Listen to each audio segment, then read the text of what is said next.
Bueno,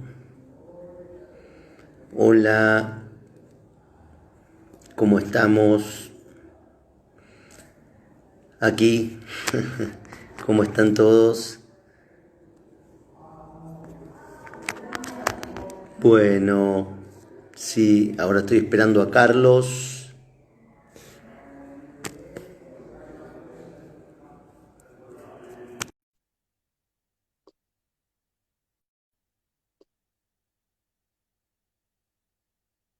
Ahí estamos esperando a Carlos.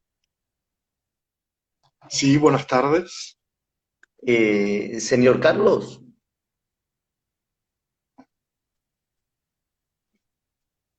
Un estafador a su servicio, ¿cómo le va? No, esperaba encontrarme con un niño.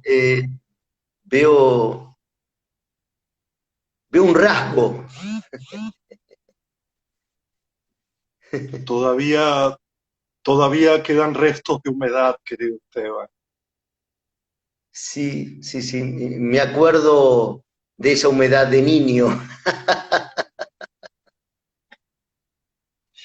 Qué Yo lo que te bueno. voy a pedir antes de empezar, aunque esto ya en realidad es un comienzo, ¿verdad? Porque Sí, cuando comienzan las cosas y cuando terminan, uno nunca sabe, ¿verdad?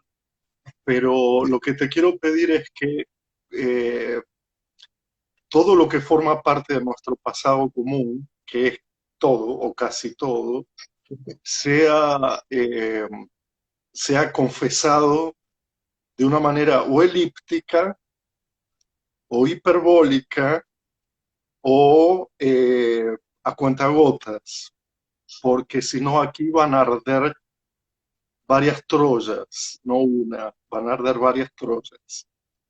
me Buenas gustaron tardes, las, querido Esteban. me gustaron las palabras que utilizaste, ¿no? Digamos, hiperbólicas, digamos, me suena a parábola, ¿no? Yo no sé si cuando vos Sí, eras chico jugabas también a como a tirar cositas y que entren como en una parábola, calcular dónde caer, ¿no? O sea, tengo una bolita o algo y tenía que calcular dónde embocar o dónde tirarla. Y era como un juego, ¿no? todavía, todavía juego porque en la escuela primaria había Sí, una profesora que nos sí. enseñaba, ella decía, vamos a jugar a quién mete más cositas dentro de algo, ¿no? Pero en realidad lo que nos estaba enseñando era eh, ciertos movimientos de la física, así como he aprendido geografía a través de tarjetas postales, A mí- historia historia a través de sellos postales, a través de la filatelia. Y aprendí todo lo que no fui después, ceramista, cuidador de zoológico, bombero, todo lo aprendí en la escuela, todo, absolutamente todo. que- me hace acordar que cuando íbamos de un lugar a otro que te llevaba el micro, viste, a tu casa, ¿no? Te llevaba un micro escolar. Una de las cosas más divertidas era tratar de tirar un avioncito y que caiga, ¿no? En la ventanilla del otro, de un auto, o que caiga en algún lugar. Y yo me había puesto como, digamos, usaba cuadernos enteros para hacer avioncitos y tratar de embocar, ¿no? En un auto o en algún lugar que aparecía ahí cuando paraba el colectivo.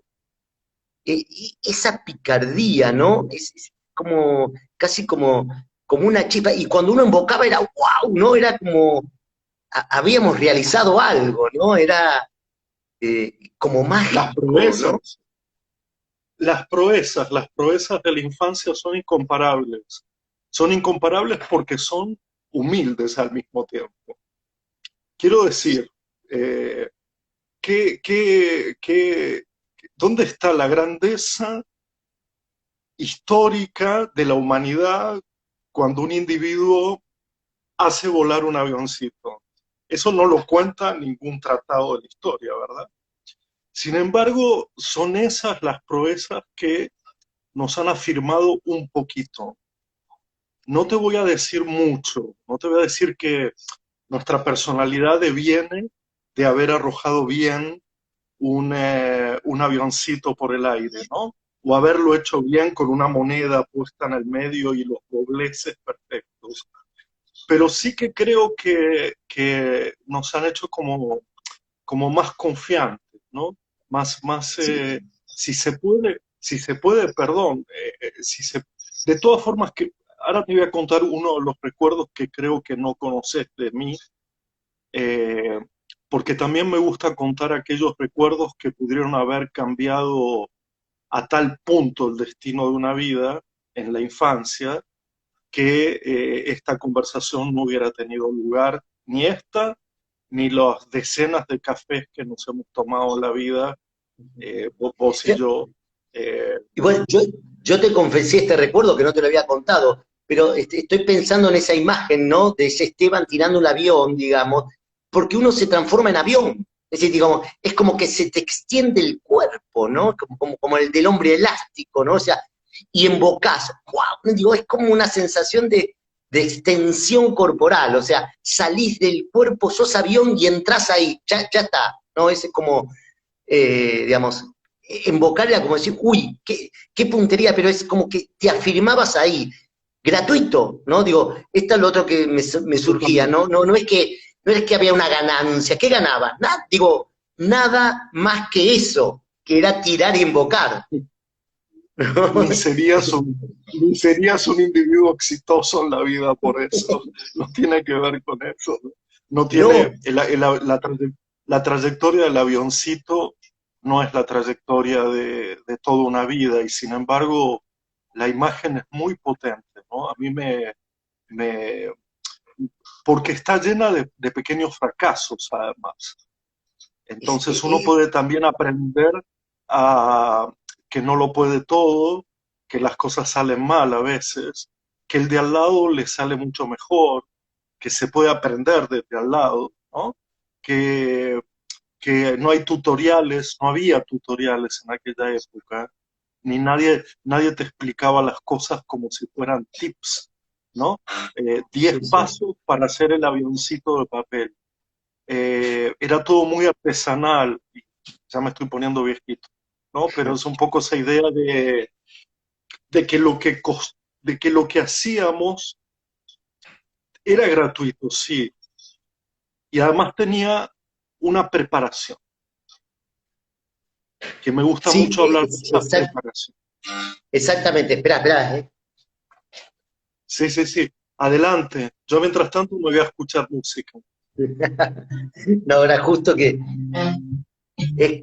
me hacía acordar, escúchame, me hacía acordar que era como un campeonato, o sea, no era solo, había otro que también tiraba, entonces había que preparar el avioncito, ¿no? Y en algún momento era tanta velocidad, porque justamente por ahí el micro paraba por algún lugar donde justo había un auto y vos no habías terminado de armar el avioncito, con que el avioncito se transformaba en una especie de pelota, ¿no? O sea, y era pelota, digamos, ya no importaba, la cuestión era embocar, ya no era avión, era embocar, era preparar algo para tirar y que, ¿no? Era esa sensación de sentir que vencías algo, ¿no? Casi como la gravedad, podríamos decir, ¿no? Era como un Es, pequeño movimiento que te hacía expandir, pero vencías algo ahí, ¿no? Y cuando no, era una sensación de frustración, no, no puede ser, qué animal, cómo no la invoqué, cómo no pude, ¿no? Y era esperar la sí, próxima oportunidad. me quiero quedar ahí un minutito, ¿no? Para para que conversemos a propósito del desaliento, de, del desaliento como una forma de evitar que hablemos todo el tiempo de éxitos y fracasos. A ver si podemos quitarnos de esa maldita oposición en que las cosas se hacen en la búsqueda de un éxito personal y si fracasa, fracasa la persona. y no por evitar otras explicaciones, pero ya que hablaste de la preparación es como un aliento, ¿no? Es como una especie de soplo hacia adelante. Y había una cierta felicidad, no en el resultado, sino en la preparación, que es la típica construcción del durante. Yo, Ok. casi como llegar un poquito antes de terminar de hacer el avión, no necesariamente acabarlo y no necesariamente la búsqueda de la perfección. Y luego el gesto de la acción de arrojarlo podía provocar desalientos. Sí, A mí me los provocaba una y sí. otra vez. Pero el desaliento era un desaliento donde no se jugaba toda la vida. Era que se jugaba al instante, pero la preparación era tan bonita que el desaliento no le alcanzaba, no llegaba a ser su antagónico, para decirlo así, ¿no? Y como hoy, entre el aburrimiento, que es lo contrario del durante, ¿no? De alguna manera el durante te exime del aburrimiento. Y el después, bueno, ya me sale la letra de tango directamente, ¿no? ¿Qué importa el después? ¿Eh? Toda la vida es No, una no, guerra. Eh, bueno, eso, digo que no, pero me así parece como, que eso armaba, ¿no? Como una cierta comunidad, ¿no? Era una complicidad, pero que era en común, ¿no? Todos los que andábamos en ese micro, todos los que tirábamos cositas, ¿no? Todos los que en la escuela compartían eso, ¿no? Eh, y esa complicidad eh, hacía también que no estaba solo, con lo cual, como a ah, otros también le pasaba, que no embocaban siempre, eh, hacía que eso no se transforme en una frustración de aquellas que uno dice, bueno, no lo tiro más, no sirvo para tirar aviones, digamos, no era eso. Era, uy, la próxima no, oportunidad, ¿no? Porque el otro la invocó, pero uy, ahora no le fue bien a él, ahora, ¿no? No nos va bien y nos acompañamos para que nos vaya bien, ¿no? exacto, Inclusive, si exacto. al otro no le iba tan bien, y se ponía mal, me dice, no te pongas tan mal, te ayudo, ¿no? Aparecía el, te hago yo el avión, digo, ahora vos, dale, hacelo, como para no estar tan solo en esa ganancia, no es que yo quiero ganar todo, si vos no ganás un poco, casi no tiene gracia, ¿no? O sea, no, me sirve que compartamos, ¿no? Era como implícito Bueno, esa ese, es la diferencia entre el juego competitivo y el juego hacia los lados, ¿no? La belleza de estar ocupando un mismo espacio y tiempo con amigos o futuros amigos, con cómplices o futuros cómplices, ¿no? Ahora, mi recuerdo mayor se agolpa en otro juego, porque yo no era bueno ni en embocar, no era bueno. Tampoco era bueno en el tinanti, en las cinco piedras, para hacer o todo dardos, ese- o con los dados, ¿no? Esa rutina, pero además esa también exigía una preparación, por ejemplo, con ciertas piedras que había que pulir para que sean casi idénticas, ¿no? sí, Pero yo era bueno en las figuritas, ¿no? Y alguna vez conté, y me gustaría ver cómo te suena este recuerdo, pero alguna vez conté que tenía en la Escuela Francisco de Victoria, que era la escuela pública a la que yo iba en la primaria, eh, cuando entro en primer grado había un maestro de séptimo que le robaba las figuritas a los de séptimo para dárnoslo a nosotros, a los de primero, a los más chiquititos, para crear una suerte de anticapitalismo de las figuritas, digamos, ¿no? Una suerte de distribución equitativa, ¿no? No un sí. derrame, como pretenden algunos neoliberales, ¿no? No un derrame de que cuanto más tuvieran los de arriba, algún día nos llegaría a nosotros, sino una práctica democrática que consistía casi Robin Hoodesca, ¿no? Que era le vamos a quitar a los grandotes para que los chiquitos también tengan cómo jugar. Y en eso me entrené, en eso ahí sí que más allá del fútbol que hacíamos de soldaditos versus indios, que era el otro juego que se hacía sobre el piso, ¿no? Los soldaditos de un material plástico, distribuidos con dos arcos que se compraban también y con botones que había que pegar. Me acuerdo mucho de todo eso, me acuerdo mucho de todo eso porque no es que quiera volver a jugar, ¿sabes, Esteban? No es que quiera volver a jugar a eso.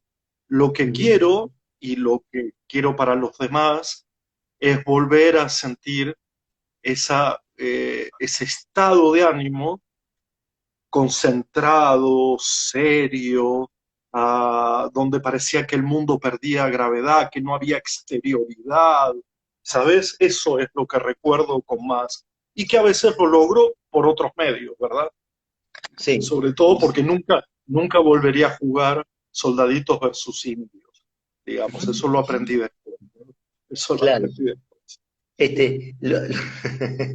Me hacía acordar que dependía mucho a qué jugabas a la figurita, porque estaba el espejito, ¿no? El chupi, Sí, o sea, había distintas formas y uno era como mejor en unas que en otras, ¿no? La tapadita, digamos, ¿no? Había distintas punterías, pero que, digamos, en esas, digamos, de nuevo, ¿no? En las figuritas había un trayecto. Ese trayecto es como un territorio. Y este es un punto que me súper interesa para pensar juntos, que era un territorio con movimiento, no era una cosa estática, ¿no? Bueno, este es mi, ¿no? Porque podríamos jugar en el patio, de golpe se armaba, ¿no? Mismo en la sala, digamos, pues donde sea, o cuando salíamos de la escuela también, ¿no? Era parte para después llenar el álbum, ganar la pelota, o alguna cosa que uno se mostraba, ¿no? Como que había ganado o había jugado. Pero quiero decir, en ese sentido, o comprar las figuritas, ¿no? También. Pero había algo del orden del territorio, que tenía movimiento. Y lo digo porque me parece que es una de las cosas eh, tal vez que nos deja toda esta época, ¿no? De pensar el tema del territorio, no como algo estático, no como algo, no como las cuatro paredes, ni las cuatro paredes de la escuela, ni las cuatro paredes de mi consultorio, ni de mi casa. O sea, la sensación que tengo es que algo de esto se extendió, se modificó, se transformó. Digamos, no podemos digamos, volver al territorio ese estanco, ¿no? Único. Me parece que hay algo de estas paredes que se mueven, ¿no? Los padres han participado de la escuela entró a la casa, nosotros en la terapia fuimos para allá, ellos vinieron a mi casa acá, en esta misma mesa, me jugué a la escondida, en la mesa, ese tiempo, casi tercero, ¿no? Ese tercer tiempo, ese tiempo del medio, ¿no? Que rompe un poco la frontera del espacio como rígido, no sé, no me sale otra palabra, ¿no? creo Como que abierto, ¿no? la, la sensación que muchas y muchos tenemos después de estos 9 meses, 8 meses y tanto, eh, que pudo haber empezado por la incertidumbre, el miedo, el cuidado, la compañía, todos estos tópicos, ¿no? Que aparecieron como gestos individuales, colectivos, políticos, éticos, estéticos, de todo tipo, va a producir, y me parece que lo que estás diciendo es importantísimo, que volvamos en la medida de lo posible a plantearnos otras formas de conjugar Mm, espacio, tiempo, forma, no solo no por separado, ha cambiado el espacio de la escuela, ha cambiado el espacio del hogar, ha cambiado el espacio del individuo, ha cambiado el espacio de lo colectivo, sino eh, cómo damos ese paso tan complejo, pero que a veces las ruinas de una sociedad lo permiten, aunque suene paradójico, es así, ya se ha dado, esta nueva forma de conjugar espacio, tiempo, forma, ¿no?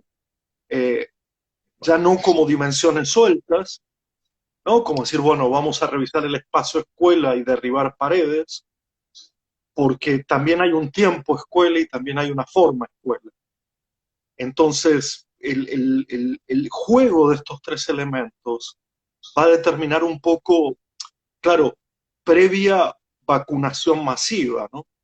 Porque yo aquí voy a hacer voy a generar este punto de vista de que quede claro que mientras no haya una solución masiva, lo más definitiva posible, todavía el espacio, tiempo y forma van a quedar como aislados unos de otros, ¿no? Es decir, se pierde Sí, sí. el espacio escuela, pero parte de su forma quiere ir a otro espacio, el tiempo escuela no puede conducirse de la misma manera en que se venía conduciendo, pero parte de esa temporalidad pasa a otros tiempos y la forma de hacer escuela también se ve afectada por el espacio y tiempo. Lo que quiero decir es, no tiene que ver con lo nuevo en el sentido de novedad, tiene que ver con otra idea de tiempo, de forma y de espacio, pero juntas, es Sí, a la vez.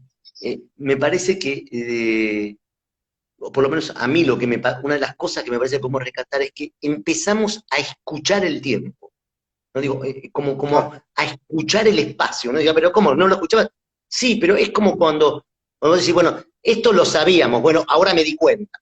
Es distinto, ¿no? Todos sabemos tal cosa, pero ahora me doy cuenta que el tiempo tiene, digamos, un cierto peso distinto, que lo puedo pensar, que puedo escuchar. Digo, ¿cómo se escucha el tiempo? Digo, qué sé yo, veremos. Pero, ¿cómo se escucha ahora el espacio? Bueno, veremos porque parece que en algún punto tuvimos que detenernos. Entonces empezamos a escuchar cosas que no escuchábamos, músicas que no la teníamos, lecturas que no hacíamos, imágenes que no, y pudimos, digamos, o podemos, digamos, pensar ahora en eso a partir de ese detalle que no es cualquiera, que es detenernos justamente a escuchar aquello que no, a escuchar, a mirar, ¿no? Digo, y entonces aparecen nuevas variables, que antes, nuevas dimensiones, que antes o no las teníamos o no aparecían de esta forma. Esas dimensiones Sí, sí. que no son algo a conocer, sino a desconocer, ¿no? O sea, son dimensiones desconocidas, pero no para conocerlas, sino para soportar el desconocimiento de eso, porque causa nuestro deseo, ¿no? De estar Yo nunca juntos, había de repensar. escuchado, yo nunca había escuchado las campanadas no sé si las estás escuchando. Sí, ahí escuché una, sí. Eh, yo vivo al lado de la iglesia de Montserrat, ¿no? El barrio de Montserrat, al lado Sí. de la iglesia. Yo no sabía que tocaban las campanas, porque o no estaba aquí para escucharlas. Eh, y más allá de mi religiosidad o no, me empezó a ordenar el tiempo de otra manera. Unas campanadas de una iglesia como si uno viviera en un pueblo o como si uno viviera en una ciudad medieval o como si uno viviera en un paraje donde las campanadas juegan un papel distinto al del llamado a misa, que es el anuncio de determinadas cosas. Fíjate cuánto se vio afectada esta idea de temporalidad, que uno empieza a prestar atención, a, a soportar, a mirar de otra manera el tiempo, mirar de otra manera el tiempo. Todo parece un contrasentido, ¿no? Todo parece mal pronunciado, porque también el cuerpo se ha quedado consigo mismo, ¿no? El cuerpo se ha quedado consigo mismo. Y hay algo que el cuerpo sano, el cuerpo que ha podido soportar la pandemia, ¿verdad? Pero hay algo que dijiste sobre el darse cuenta que a mí me interesa retratarlo aunque sea un par de minutos. Eh, mi gran batalla ha sido siempre, y creo que vos lo sabés en parte, eh, entender el aprender como el darse cuenta. Aunque parezca una reducción, una simplificación, una banalización, yo solo sé que alguien aprendió algo cuando se dio cuenta, pero las consecuencias del darse cuenta, que es como una especie de caja de resonancia, ¿no? Que vuelve a, retrocede y avanza. Es como una especie de, cuando uno descubre, por ejemplo, que le habían hablado del amor toda la vida, ¿no? Y de pronto le pasa a uno, ¿no? Cuando uno descubre eso que le pasa a uno y se da cuenta de la trascendencia de algo, no quiere decir que ese aprendizaje se solidifique, ni quiere decir que permanezca como una invariable. Lo que quiere decir es que cualquiera puede sentir que en ese momento es capaz de tomar una decisión que puede ser sí o no, tal vez quizá, pero que justamente tiene que ver con decir esto no me ha servido para nada también. Por lo tanto, hablar de aprendizajes efectivos, que todo aprendizaje es efectivo, que todo aprendizaje es progresivo, que todo aprendizaje acumula, va en contra de la experiencia de la vida, va en contra de la experiencia de la vida, no solo de la experiencia profesional nuestra, va en contra de la experiencia de la vida, porque a veces uno, bueno, esto lo decía muy bien, ya te doy la palabra porque te quiero escuchar sobre esto lo decía muy bien el poeta Manuel de Barros, ¿no? Que para aprender ciertas cosas hay que desaprender 8 horas por día. Si uno Claro, porque supiera qué desaprender.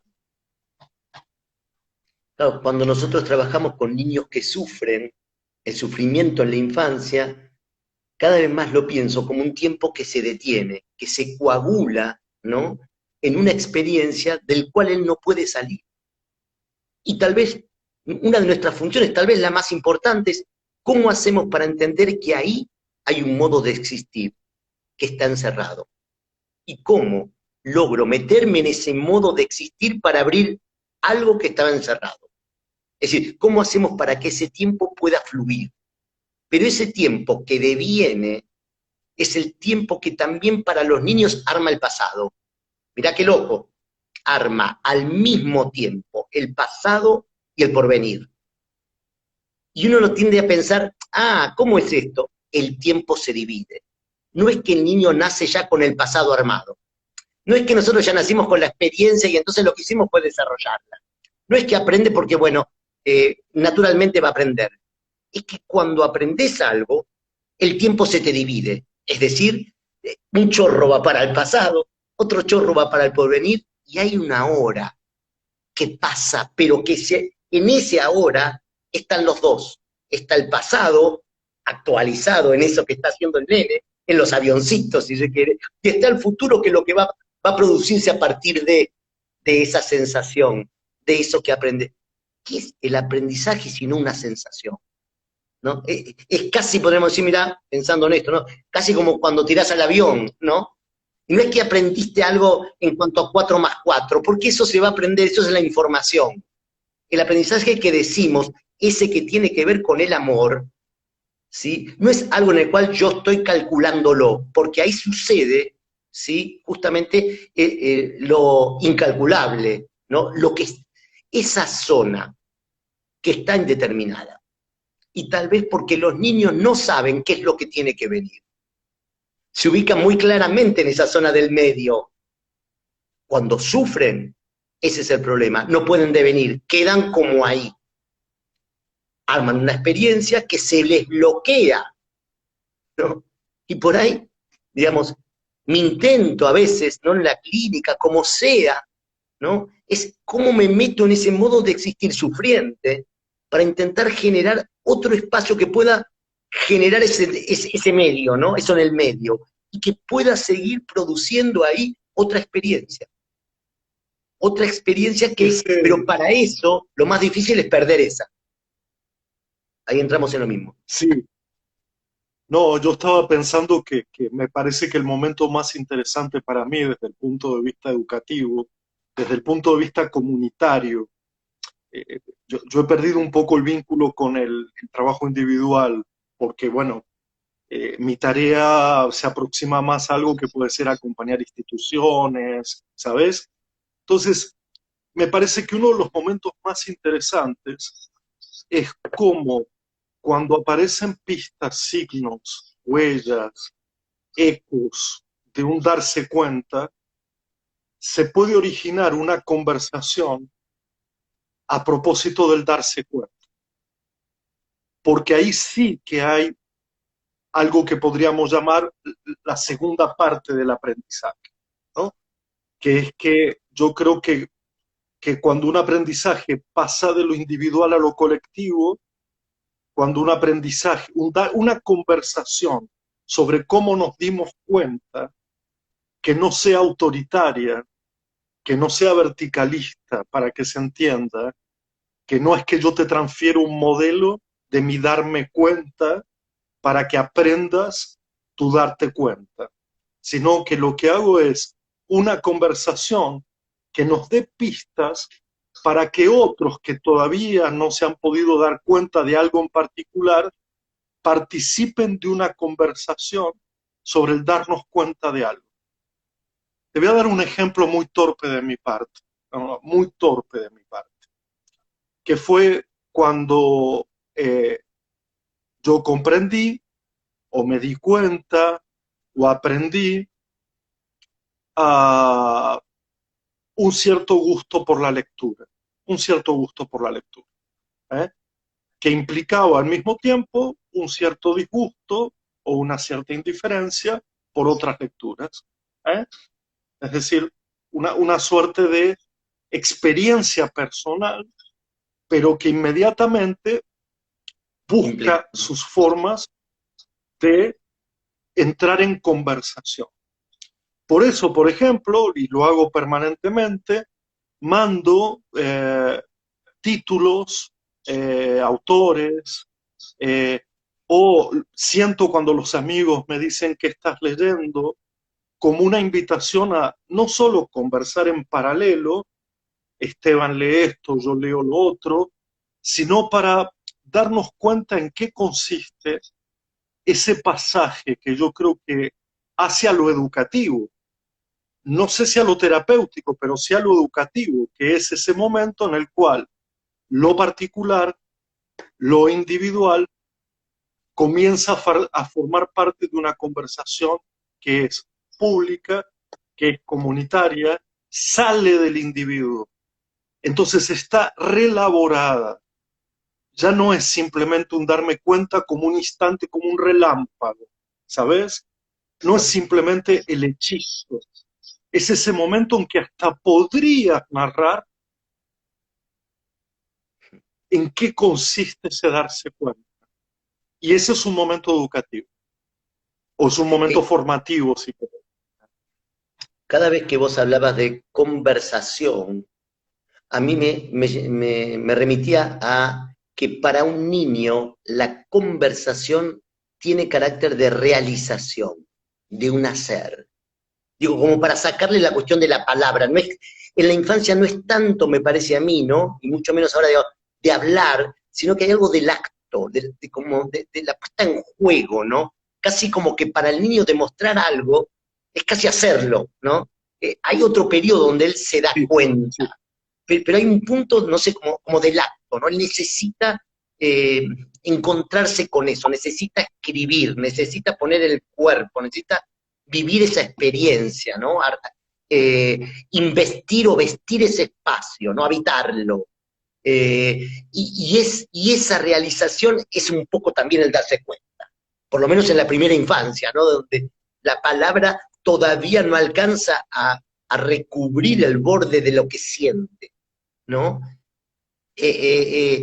Porque creo que si no, a veces podemos perder en función de lo que nos da la palabra, aquellos que podemos escribir o que leemos, qué sé yo, ¿no?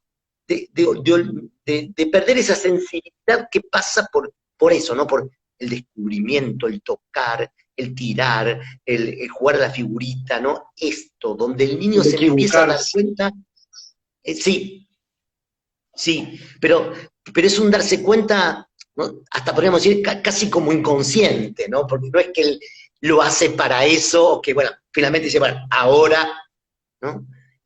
Por eso le doy esa dimensión de acto, de hacer, ¿no? De realización, y que no es solo, no es que él lo hace solo, ¿no? Necesita del otro, ¿no?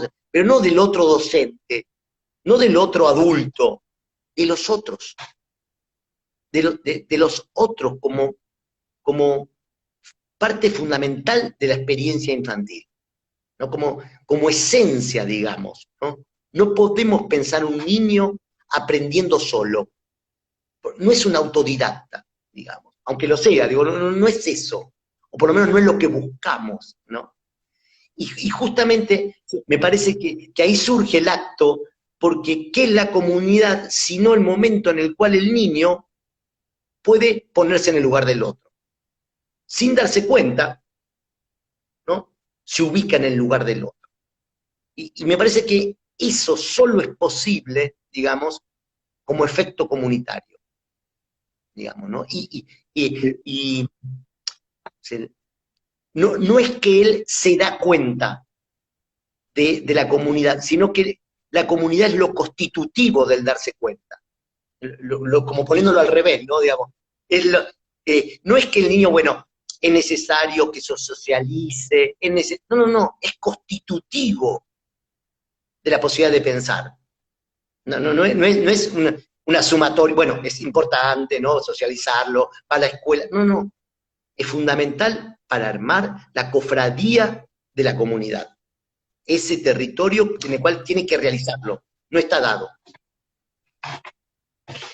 yo creo que en ese sentido, Esteban, si somos una obra de teatro, si la vida humana puede representarse y la vida individual puede representarse en monólogo y diálogo, digamos, si ponemos esto en escena, eh, el guión nunca está escrito de antemano, ah, y, y los acontecimientos que suceden van cambiando el derrotero de un guión de teatro.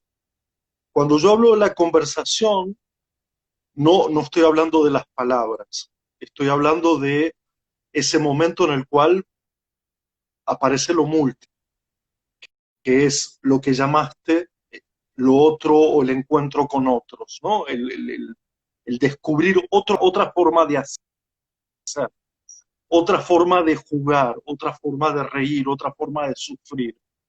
Ese ejercicio de alteridad es el que justifica la existencia de instituciones, porque justamente el carácter de lo múltiple no es que te multiplica, no es que multiplica el uno por muchos unos, sino que construye el relato de tu vida de otra manera.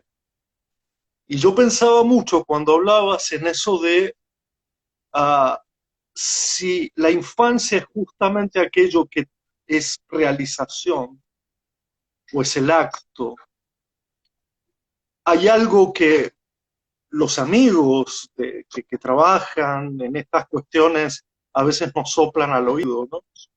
Como aquello justamente, yo estaba buscando el otro día el sentido de la palabra con, con el término latino infante, que fue traducido a lo largo de los siglos como el sin lenguaje o el antes del lenguaje, ¿no? En esa especie de mímesis, digamos, no hecha estructura, ¿no? No hecha estructura, pero hay otra posibilidad de traducción, ¿sabes? Que es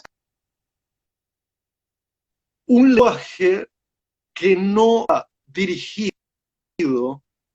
al discernimiento del interlocutor.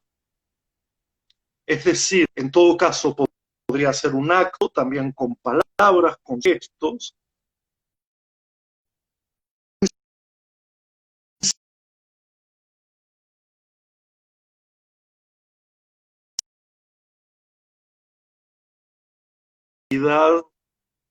y por sostenida en Espera la que estructura.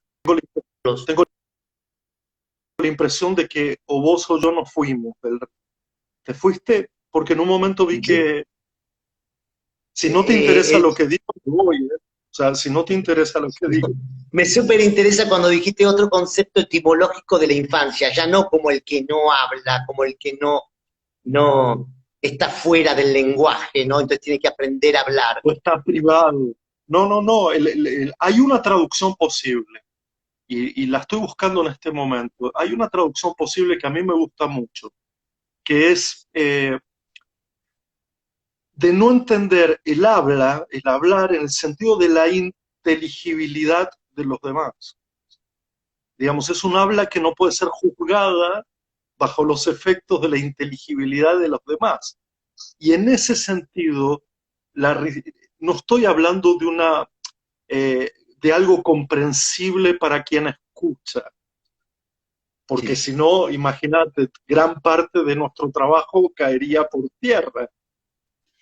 Y de ahí asumo un relato más a propósito de esto de la infancia y del acto y la realización, que es algo que dice el amigo Cohen en un texto por allá, que dice algo así como, el infante no es que no hable, o no es que no piense, o no es que no sepa, porque nosotros somos herederos de parte de esta construcción de que el infante es aquel que no habla todo, no piensa todo, no sabe todo, por lo tanto hay que darle lo que no habla, hay que decirle lo que no habla, hay que pensarle para que piense todo, etcétera. Y él dice, démosle una vuelta a esto, y dice algo así como, en todo caso es aquel que no piensa lo que todo el mundo piensa o ya pensó, no sabe lo que todo el mundo sabe o ya supo, y no habla lo que todo el mundo habla o ya habló. Es justamente aquel que puede pensar lo que no fue pensado, es aquel que puede decir lo que no fue dicho, es aquel que puede saber lo que no fue sabido del modo en que fue claro. una cosa sabida, hablada y pensada. Por eso hay ahí un vínculo fuertísimo, no solo hacia el lugar de la filosofía, que cultivamos vos y yo como amateurs lectores, pero que cultivamos permanentemente, porque creemos en una filosofía no estricta, no disciplinar, porque creemos en un pensamiento filosófico, pero también esto produce un devenir hacia el arte. Y Sí, aquí es donde yo quería simplemente decir que esa realización, ese acto, vincula mucho más a la infancia, al arte y a la filosofía, que algo que hemos llamado un poco curiosamente pedagogía desgajada de sus mentores históricos. Acordate sí, que pedagogía y filosofía nacen juntos. Acordate que arte, pedagogía y filosofía componían un escenario formativo común. claro. Porque me parece que una de las claves es la combustión del sentido, es decir, el choque de sentidos, lo que podríamos decir el sinsentido. La infancia Ajá. nos enseña y aprendemos el sinsentido, que es el que produce sentido. Justamente el sinsentido como un lugar de mezclas de cuerpo, de movimiento, no determinado ya, sino que tiene que chocar, tiene que mezclarse, ¿no? Entonces, es casi, podríamos decir, como un montaje, y ahí sí nos sirve el cine. Ahí es fantástico el cine. Porque cuando vos tomás infancia como aquel que no habla, es un primer plano. Ok, es actual. Ok.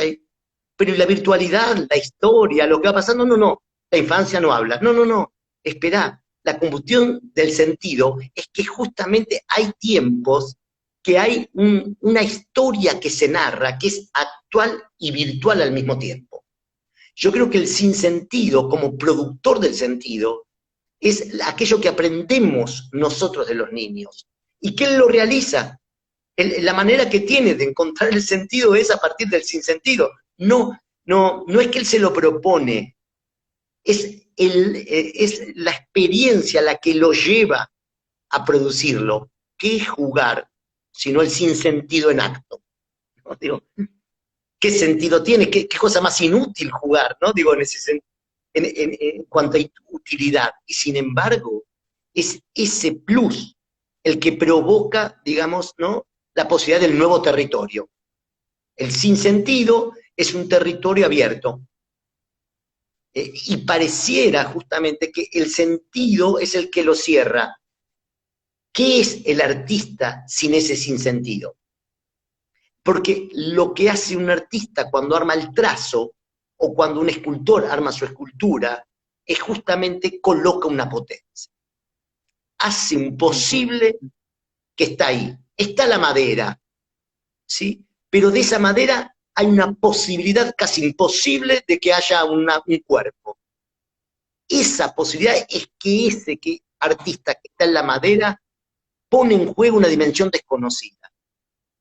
Un cubo, que justamente como tiene 6 caras, nunca podemos verlo. Y él no es que ve la cara no vista, sino que la arma, sin darse cuenta, arma aquello que no ve. O sea, es un poco así la infancia, ¿no? No es que él ya sabe que hay otra cara, sino que se pone a mover el juguete. ¿Qué hace?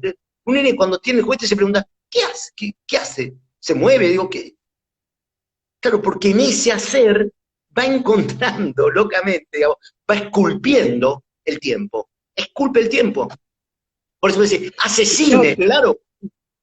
ajá, y fíjate que en ese probar, en ese experimentar, experimenta a la vez al menos cuatro posibilidades, ninguna clausura, pero hay una que para mí es la más importante, que es el sí, la afirmación, ¿eh?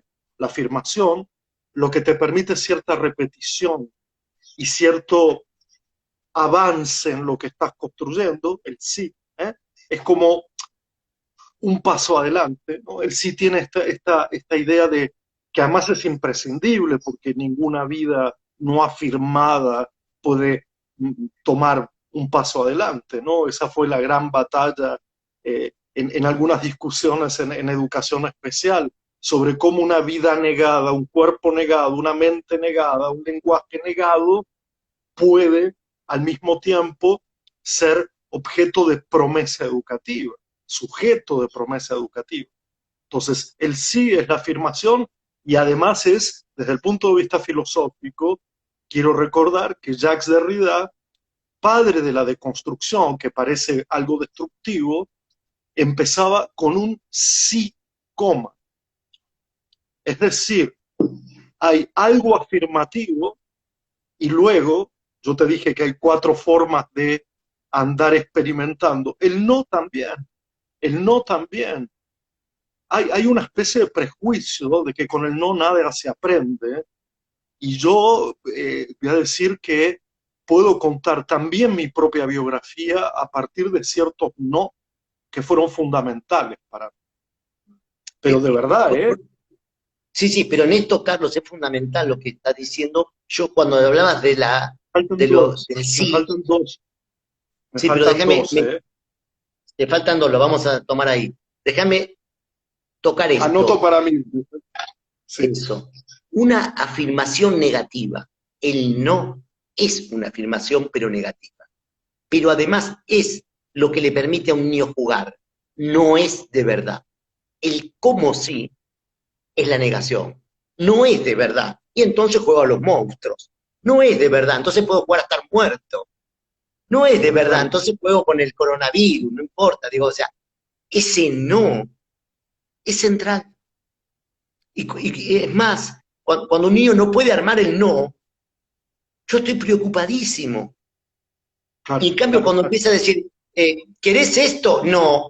Vamos, ¿querés un helado? No. Y el niño se afirma, ¿no? Pero vamos allá, no. Le encanta al nene afirmar, ¿no?, la negativa, porque le da como una cierta prestancia, ¿no?, un cierto lugar, la afirmación negativa. Autonomía. Sí, autonomía, es el preferiría no hacerlo, es el sí, preferiría no hacerlo, es el filosófico, literario, preferiría no hacerlo. Los niños son un claro ejemplo de ese prefiero no hacerlo. Ahora, bien. yo te decía que había cuatro Dos más. potencias, ¿verdad?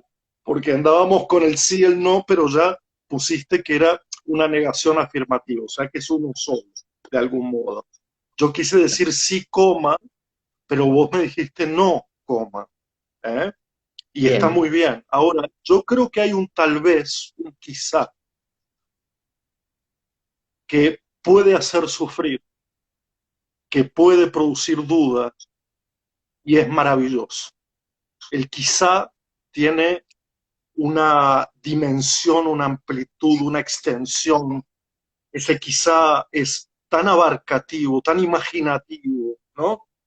Que sale un poco del juego del sí, del no, para entrar en un terreno, bueno, un terreno de invención completa, porque ahí hay como la posibilidad del voy por un lado, voy por el otro, voy por un lado, voy por el otro, voy por un tercero, un cuarto, un quinto, y ahí es donde yo creo que el quizá también juega, es formativo, los quizás de nuestras vidas.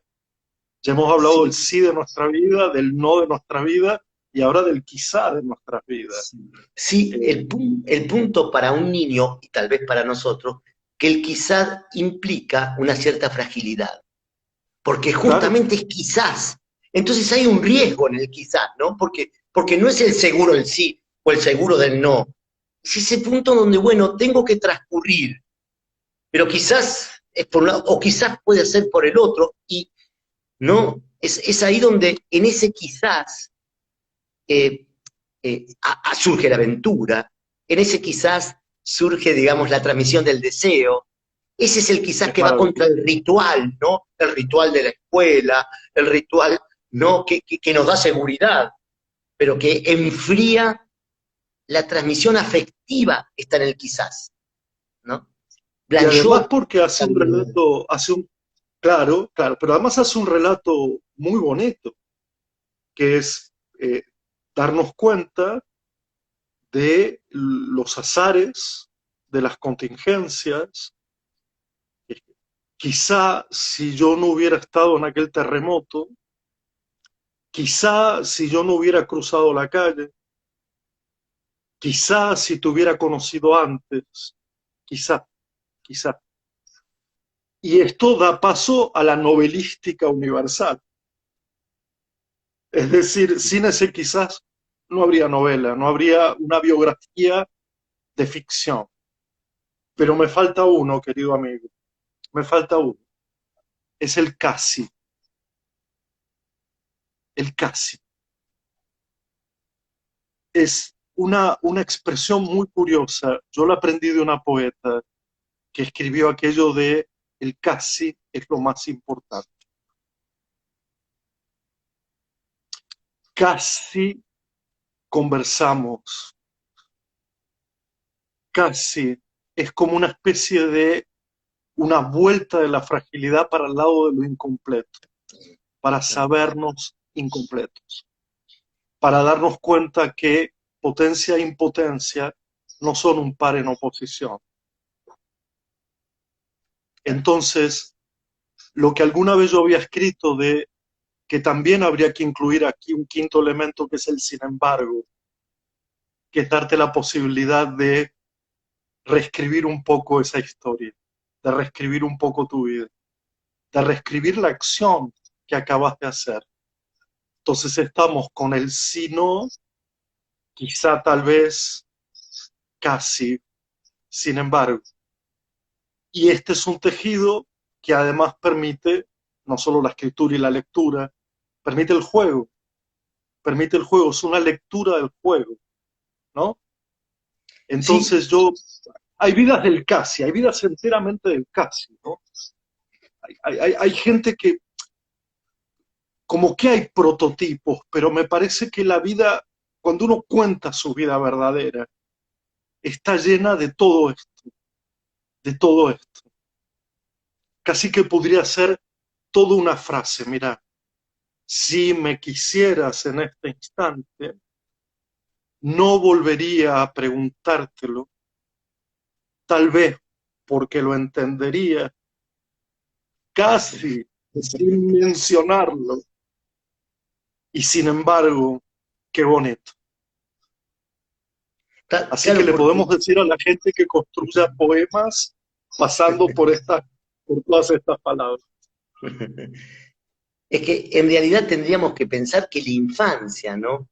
Atraviesa ese espacio del casi, pero que como lo, digamos, no, no está en condiciones tanto de narrarlo como de vivirlo, ¿no? O sea, es Ajá. decir, no es aquel que construye el pueblo que no está, ¿no? La literatura, Deleuze decía eso, ¿no? La literatura es construir ese pueblo que no existe, sino que la existencia de él se mueve en ese casi, al punto tal que si le pasa algo al otro, él está muy pendiente, porque casi su vida depende de él, ¿no? Digo, de sus padres, del abuelo, de lo que pasa. Entonces, ahí hablamos de esa vulnerabilidad, si se quiere, de esa fragilidad, porque ese casi, digamos, muchas veces le abre un camino, pero al mismo tiempo le da temor, justamente porque es ese punto en el cual él tiene que, digamos, vivirlo, ¿sí? Pero no está casi seguro, no está seguro, está casi seguro. Y en ese casi, ¿sí? Se le juega parte de lo imprevisible, de lo que todavía no puede prever, ¿no? Pero que le permite sentir.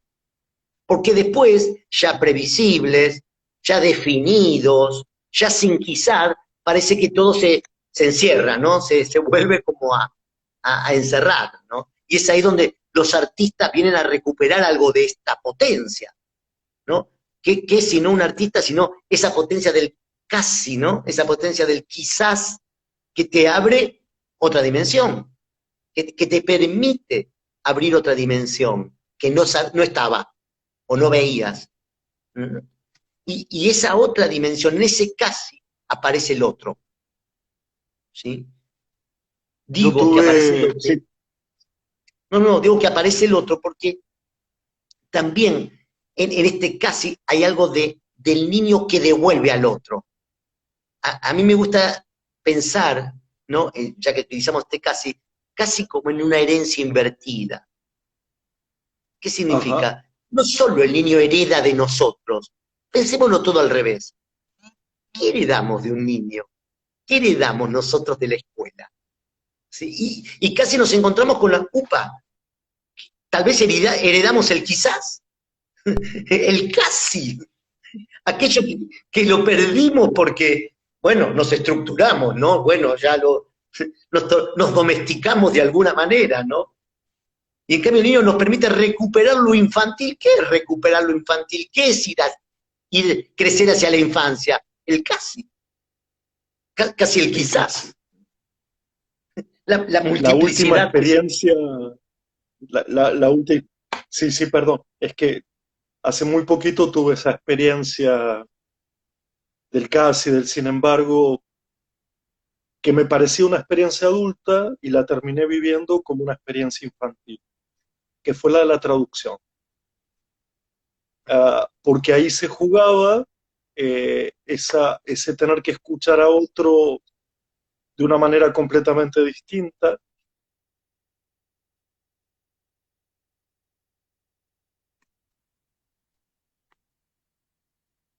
Mirá.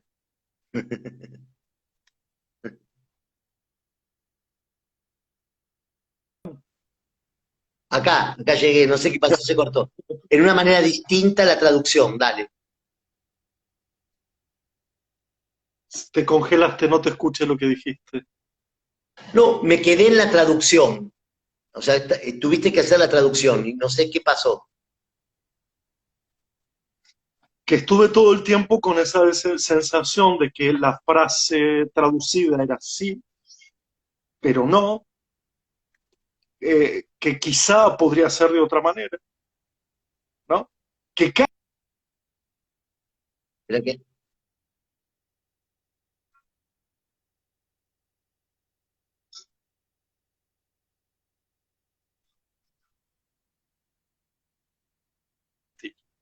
en los miedos, en el cuerpo entero en esa acción, no en la fragmentación típica de lo mental, lo corporal, lo social, como que no. Y además como que era un ejercicio de repetición, de volver atrás, de ir para adelante, de haber perdido el rumbo más de un... Y yo dije, en un momento cuando al final, logré el quizá lo tengo, el quizá lo tengo, empecé todo de nuevo. Vamos a jugar de nuevo. Vamos a empezar de nuevo.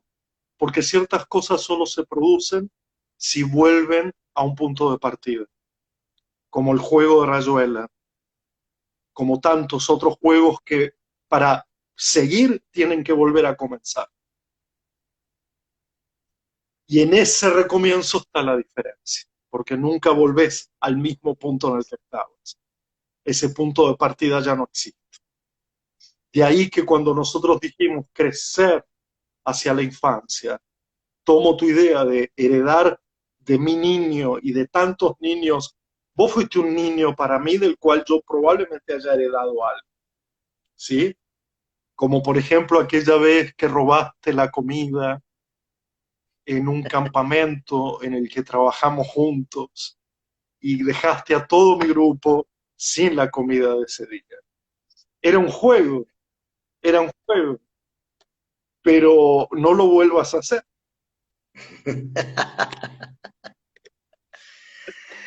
Quería Este, decirlo delante sí, de, quería decirlo delante de varios testigos, sí, porque sí. entre vos y Es yo la una situación anécdota está aclarada. es una anécdota Si que querés la contarla, repetís contala. constantemente. Así. Claro, claro, claro, Este, claro. no, pero cuando hablabas de la traducción, me hacía acordar, claro, cómo traducís la erótica del texto, ¿no? La morosidad del texto, el gesto. ¿Cómo traducís a otra lengua, ¿sí? Lo libidinal, lo que ocurre entre las letras? ¿Cómo haces para que no se pierda eso que, que causa el traductor también, ¿no? Yo creo que, digo, me parece una tarea titánica esa, ¿no? ¿Cómo hago para poder traducir no la palabra, el gesto, ¿no? La actitud, eh, la ¿Cómo se escritura traduce, como esa posibilidad cómo se traduce a una de... mujer que en los años 60 estaba en un manicomio? Si yo me guiara por las palabras, pero tampoco yo puedo hacer la experiencia de la década del 60 en un manicomio. Entonces hay algo que hay que salir a buscar que no es el texto, ni es el ponerse en el lugar de nadie. ¿Te acordás que Foucault decía aquello de lo indigno de querer ponerse en el lugar del otro? Escuchar, sí, claro. Merodear, ir a respirar un aire parecido, escuchar otros testimonios, hablar con la gente que pudo haber estado en ese momento, experimentar algo de una experiencia intraducible. Pero vuelvo a decirte, tenía que tener una experiencia mucho más sensorial y perceptiva, por eso infantil, que lingüística, que lingüística, porque lo lingüístico lo resolví muy rápido. Y sin Claro, embargo, enseguida me di cuenta, yo había leído el libro en su lengua original, en italiano, y dije, ¿por qué no me causa nada? ¿Será porque tomé el lenguaje ya como formato, estructura, patrón, regla, claro. construcción cerrada, o porque ya lo había leído antes? Y no, era porque le faltaba el movimiento, le faltaba respiración, le faltaba las sensaciones y percepciones que yo no podría vivir, que yo no viví, pero que sin embargo debía dejar que habitaran en mí. Porque eso también es hacer experiencia, dejar que lo otro habite en vos, más allá de el agrado, el desagrado, más allá del me gusta, no me gusta, ir más allá de eso, el habitar, el que la alteridad te habite, no que vos habites la alteridad. Perfecto, perfecto, sí, porque me parece que en estas dos herencias que estamos hablando, la del niño eh, y la nuestra, ¿sí? Se genera también casi como una deuda, ¿no? O sea, ¿qué le debemos? ¿Qué nos debe? Digamos, ¿no? Pero no porque es algo cuántico, en el sentido de la cuantitativo, sino porque me parece que ahí se juega el don. Entre las letras está el don. Lo infantil es lo que se dona, es lo que se despoja uno, ¿no? ¿Qué despojó esta letra que a vos te hizo traducirla, ¿no? ¿Qué despoja la infancia que hace que las letras tengan vida? ¿No?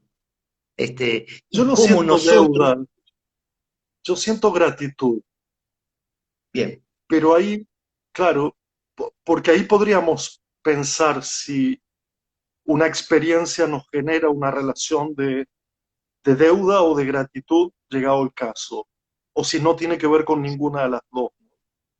Pero alguna vez cuando me preguntaron qué siento yo con mis maestros, con los que tuve, no siento una deuda, aunque me hubiera gustado, y ahí volvemos al sí, no, casi, sin embargo, eso, pero siento mucha gratitud en algunos casos. Gratitud que a su vez genera una serie de comportamientos míos en gratitud, ¿no? En deuda. ¿Eh? Yo no me siento deudor, me siento grato. Me sí, siento por lo gratuito y por las gracias, ¿no? Por los dos sentidos de la palabra. Yo no tengo una deuda con vos, Esteban, y sin embargo me siento grato. Eso también es la amistad en Blanchot, la amistad en Derrida, porque entre nosotros está lo incontable. sí. Y claro, porque, digamos, vamos tejiendo una red, Carlos, que no tiene el sentido de apropiarse del otro. ¿Sí? O sea, digo, no tiene el sentido de propiedad, ¿no?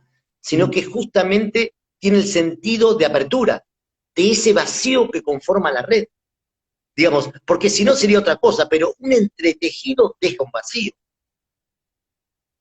que no le debe nada a nadie, ¿no? Sino que justamente es poroso. Es poroso es que nos toca, nos dejamos tocar, ¿no? Somos receptáculos y entonces también podemos donar sin proponerlo, porque la alteridad, la diferencia, no es una sustancia. No es que yo te doy la alteridad, agarrala, dame una diferencia.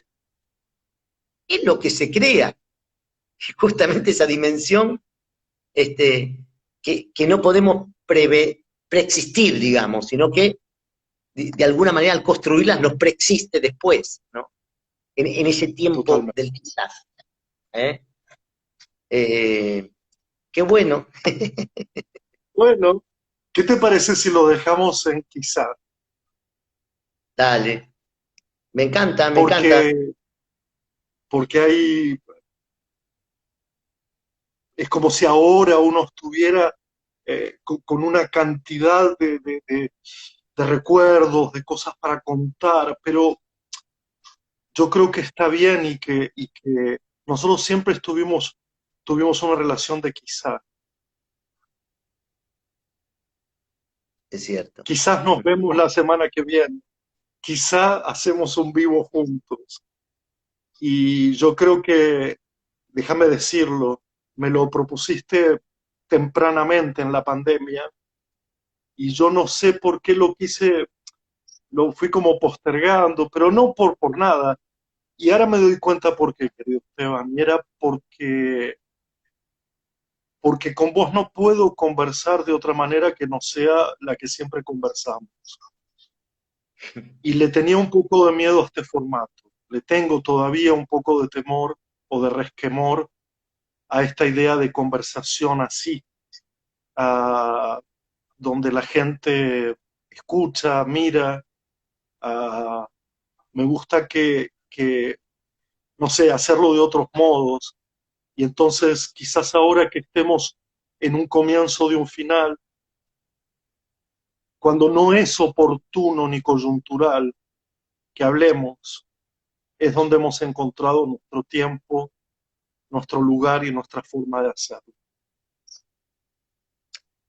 Totalmente de acuerdo, y siento también eso, ¿no? Digamos, que es por ahí una ocasión, ¿no? Una ocasión donde el quizás nuevamente reinvita a otro quizás, ¿no? Que no se trata de cerrar nada, inclusive cuando nos propusimos este cafecito, ¿no? Porque es un cafecito, dijimos no preparemos nada, porque no hay que preparar, porque las cosas no se preparan, sino que las cosas fluyen.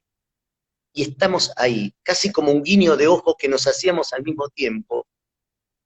No es que tenemos que proponernos la complicidad, podemos atravesar la pantalla y hacer como si estuviéramos solos, sabiendo que estamos acompañados. Y cuando realmente estamos solos, también sabemos que están los otros, que nos hacen pensar, que nos ayudan y que forman de alguna manera nuestro entretejido, que anuda y deja esos vacíos, ¿no? Así que, bueno, dejemos el quizás para el próximo café, tal vez será Claro, claro. ya no Y virtual, podemos, sino, y o sí, podemos invitar a todo el mundo a que tome café con nosotros, o sea, no es una dale, invitación privada, podemos hacer esa invitación pública, ojalá. Yo con muchas ganas de verte, de abrazarte. Eh, Tenemos una larga convivencia, ahora que somos sesentones. Eh, es bueno saber que yo no te puedo decir cuándo empezó, pero que necesitamos los mismos espacios muy chicos, muy chiquitos. Entonces, aquí estamos, querido Esteban, aquí como un estamos. sostén, como un sostén dentro de la fugacidad de esta vida, como un relato de fondo. Esteban para mí, espero yo para vos. Por supuesto que sí, y creo que es algo de eso, tal vez la amistad, ¿no? Contar con el otro, ¿no? Contar en el sentido del quizás, saber que hay otro y que en ese recorrido del medio, digamos, nos encontramos, pero no para ir a algún lugar, sino para que se mueva, ¿no? A un movimiento, no con opuestos, sino para que pueda fluir, pueda moverse, pueda devenir. Y ahí vamos. Dale, nos encontramos en el próximo cafecín. Déjame pasar una canción, déjame pasar así y nos vamos. eh, Dale. para una persona que le gusta mucho esta canción, bueno, a mí también,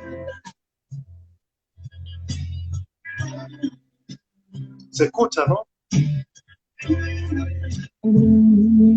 Podés cantarla, Carlos, me encantaría escucharte cantarla.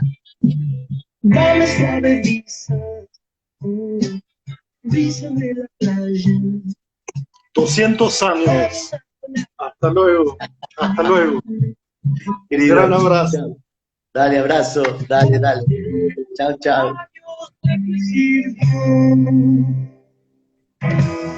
Haber cruzado a lado la